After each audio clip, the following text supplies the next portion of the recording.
as we were saying before, riding in a Holden with President of the HSV Owners Club, Joe Garzaniti, because if there's one silver lining to Holden's demise is the value of some classic models going up. The other silver lining is that Ali's not driving.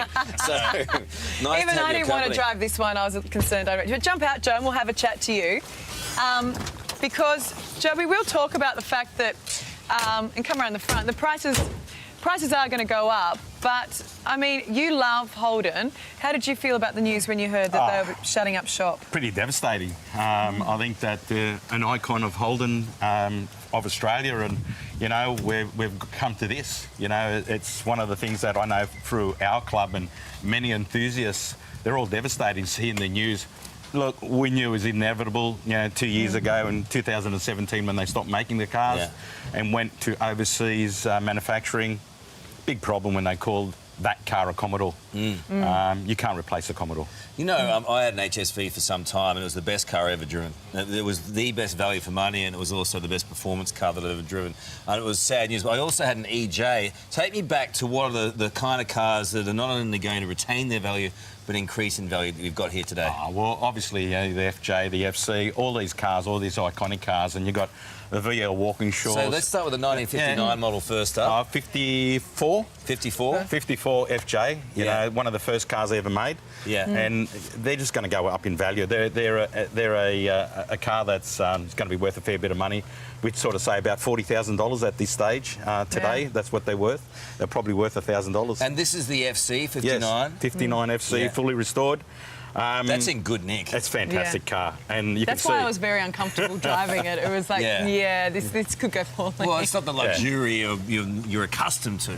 Well, we had an HR growing up, and it just reminds me that back seat with no seatbelts, sliding back and forth with the kids, and exactly very right. popular at the drive-ins, weren't they? Oh, very important. So you know that's probably worth about another $45,000 car. Really? And now with all this news, the cars are just going to go skyrocket. Okay, things amped up in the 80s, didn't they? This is the sort of model that Brocky was driving. This is the VN, a 1980 VN.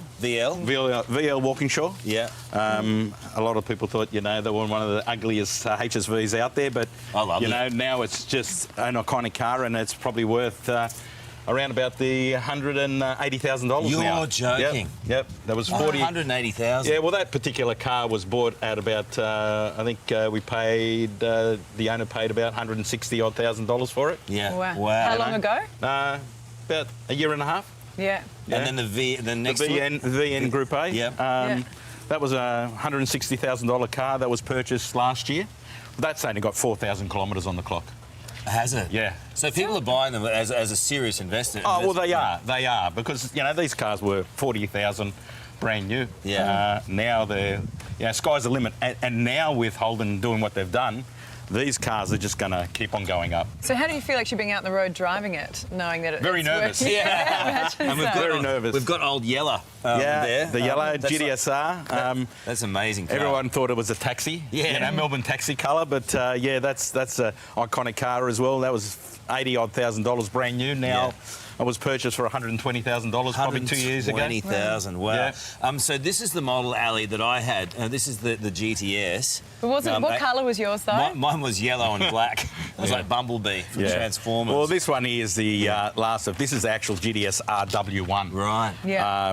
Was purchased in 2017. They went for $220,000 to purchase, and they only made a number of run with them, and that was their best car Holden ever made. So what happened with Commodore? Because, I mean, for 15 years running up until 2010, it was the biggest selling car in Australia, and then it just fell off a cliff. Yeah, I don't understand why, because I think that the VF was probably their best car they ever made. I've got one at home as well, and I don't understand. I think government departments and companies, you know, needed to back Australian-built cars. Yeah. Maybe it was a little bit of the arrogance of Holden and Ford, that everything else got better, and they sort of stayed the same way. And I think that unions and things like that are, you know, where cost effective. It's a business. How do we choose then, if you're looking at, if you've got a Holden in your backyard right now, if you've got a Holden in the garage, how do you choose effectively what's going to increase in value and the ones that you can just basically leave on the side of the road and not worry about? Well, yeah, obviously your muscle cars and and your old cars like this, HR, Holden. The Chimera's obviously and the Tirana Sunburn aren't going to make you any money. You know? Well, the Tirana GTR Tirana would. itself, the GDR Tiranas, the LJs are worth in the vicinity of $150,000 now. Damn. Yeah, so if you go to the Holden Day in August, the amount of money that's sitting at the Hawkesbury Showground is unbelievable. But what are the chances any of those owners are ever going to sell those cars? Well, that's it. Well, my car, it's going to go to my son. So all these cars, I reckon, you know, who's going to sell them? And boy, it's good to see you again, Dad. Yeah, exactly right. It's been a while. Exactly but Tell him he's dreaming. I love you, son. Got it. Right, thank you. And thank you to everyone who brought their cars in. Really appreciate it. Good on you guys. Thank you so much.